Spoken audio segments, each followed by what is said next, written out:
I'm glad that you could join us today. I'm so excited to be chatting with director Cody Sheehy and producer Samira Kiani, the team behind the new documentary Make People Better. Thank you both so much for taking the time to chat with me. I really do appreciate it. I'm absolutely happy to be here. Thank you. I have to say, this is an incredible film. Make People Better, which is now playing in Hot Docs, is just an incredible experience, really wild. It plays out almost like a thriller in parts, and scientific journal in others. It's a fascinating tension. Um, Cody, starting with you, I was wondering, how did you come to meet J.K. and what prompted you to tell his story? Yeah. Well, we've been working on this film for 5 years. And the way it started actually is that I got a phone call from Samira, who's the producer of the film. But Samira is also, one of the world's best genetic engineers. And we kind of engaged in a series of conversations about, about what was happening in the field. And as a filmmaker, I thought I was pretty well read on, as a scientific filmmaker, I thought I was pretty well read on what's going on in science. But I started to realize that there is a massive gap between what the public understands is possible and what is really starting to happen.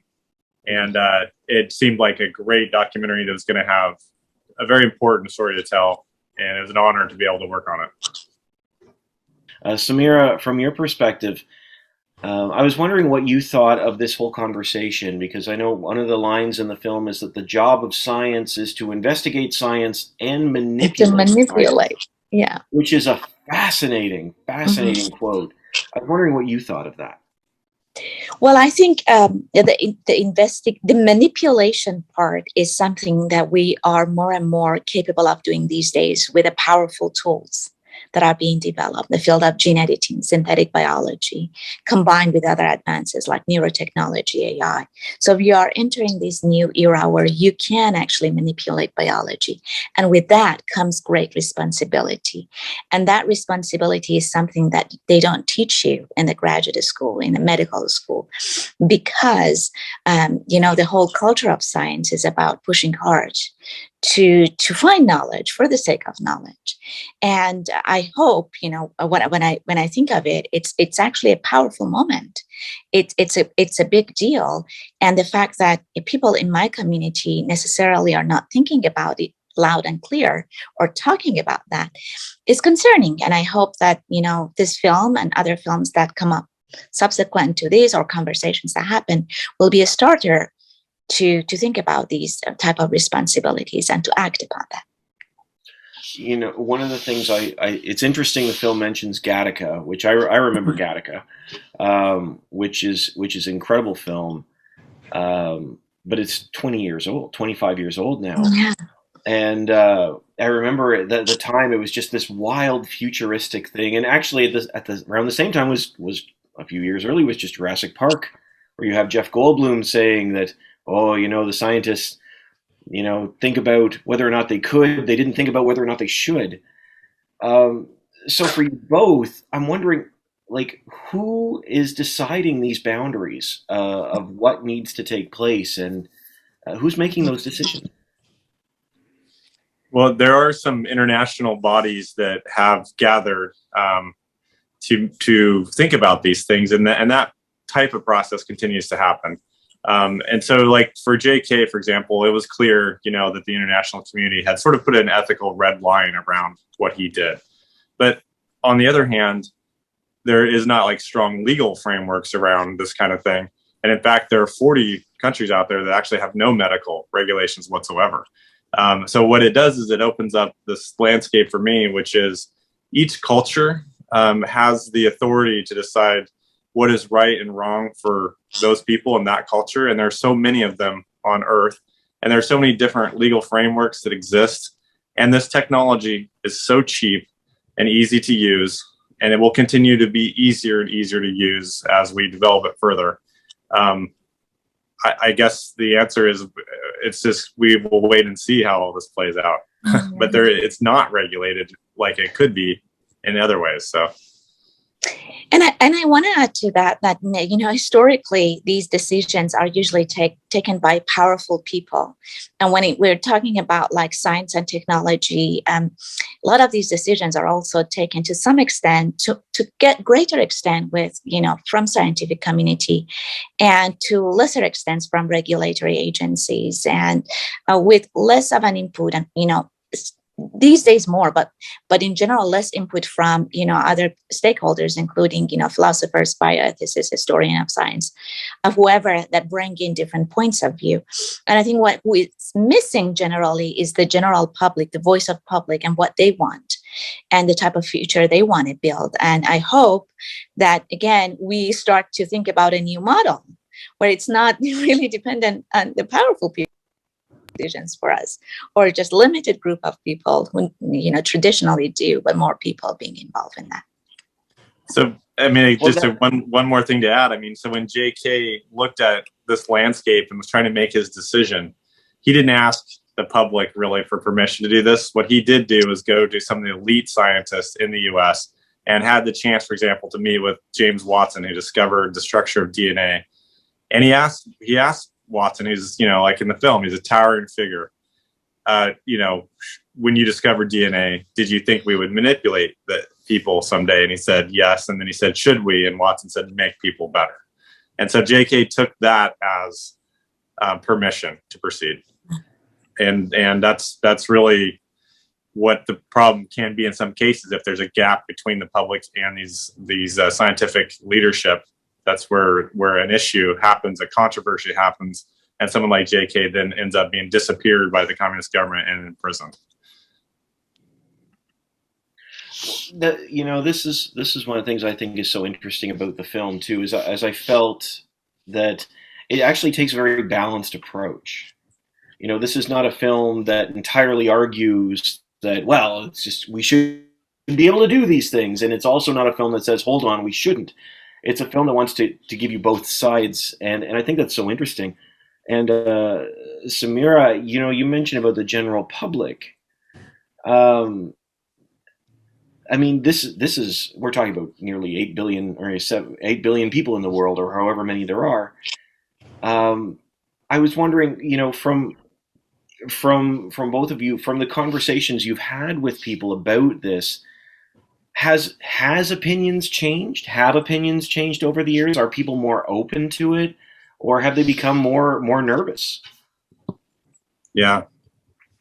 Well, I think there's a more support for the idea of medical solutions. So if there's a genetic disease and you're an adult is getting a treatment, those are areas where people generally are pretty supportive of this.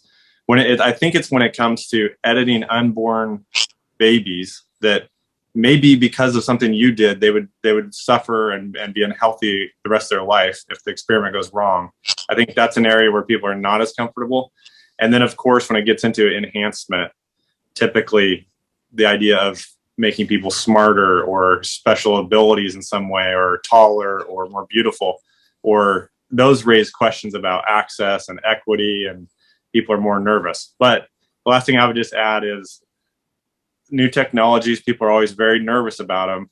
And over time, sometimes because of films and other things, we start to get used to them. And over time, I would suspect maybe people get more used to the idea of engineering humans in the future. Yeah.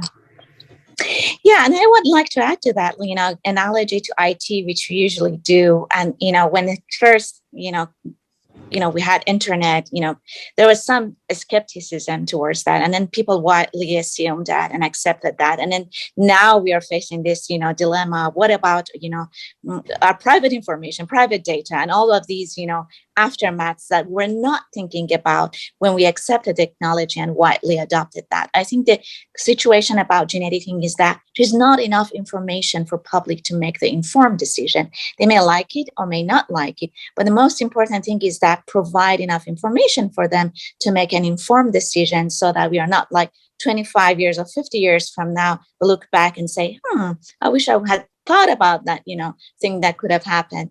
So we need to do that. And I hope that we start somewhere.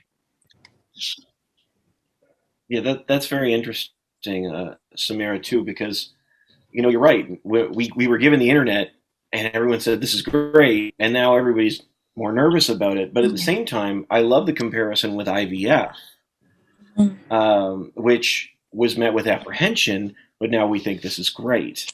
So I was wondering what it is about that comparison. Like, why do you both see a line between IVF and genome adaptation?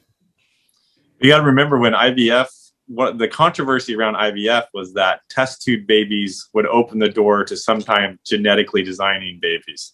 And that was one of the arguments against it. And what it did was it opened the door to genetically engineering babies. So that criticism was actually correct. But what we didn't really anticipate is as our societies change and people want to have children later in life, that there'd be this market demand for it. And that, of course, is the real story of IVF, is that it's a multi-billion-dollar industry now. People that originally were rogue scientists are now, awarded the Nobel Prize, and 1 in 85 Americans are now born through IVF. So we're just now starting to deal with the criticism part, which is that designer babies are now on the horizon, for real. But IVF and gene editing together is how that happens. And so our story is really about the second part of that technology pathway. Did that answer your question, or did I just totally take it off on a tangent? No. That was that was great. Yeah, I just paused there because I wasn't sure there. It looked like Samira was going to say something, so I was just waiting. No, I think Cody put it nicely. Yeah. Well, I appreciate that. And, there's another line spoken is just because it's controversial doesn't mean it's bad. And I think that is a fascinating framework for this particular conversation, particular film, because we put so much fear embedded in new technology. And as Samira was saying, with more information, what we can understand, but there's all this confusion out there as well. Well, I admit that this is a bit of as we start to run out of time here, I admit this is a bit of an unfair question, so forgive me, but I would love to hear from you both where you fall on this argument. Do you feel this is the future? Is it reckless, or is it a mixture of both? Samira, do you want me to go first, or do you want to go? Oh, please go first. It's fine. Well, one of the things that we wanted to leave the audience with when we're making the film actually was that we did not want to give a clear statement either way, because we want people to really think about it for themselves and form their own opinion, because it's so rare for a documentary to have a topic that isn't already polarized in one way or another. And this topic is that way.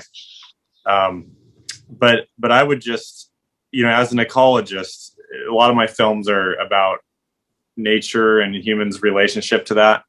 And, we are learning about nature all the time, and there always seems to be unforeseen consequences when we take responsibility for how we change something in the ecosystems out there. And so I just, personally, I really wonder if we'll ever fully understand the implications of taking responsibility and ownership of our own evolution, because it's clear that we don't understand it very well yet. So,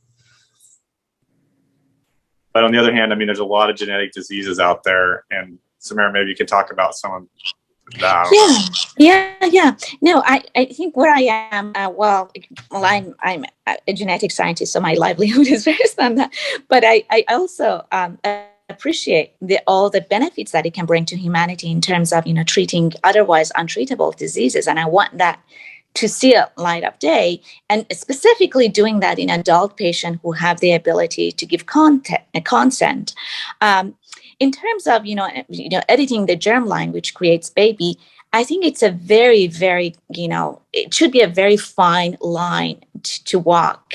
There are very specific limited cases that we can argue that it can be done. But for other cases, because the changes are passed on generation and generation, that needs to really be carefully kind of like planned, or even planned at all, I don't know. So where I stand is that for the adult editing or for disease purposes, I'm all in. We should do that as far as it's safe. And for editing the germline, I'm just like, wait a second, is that really needed?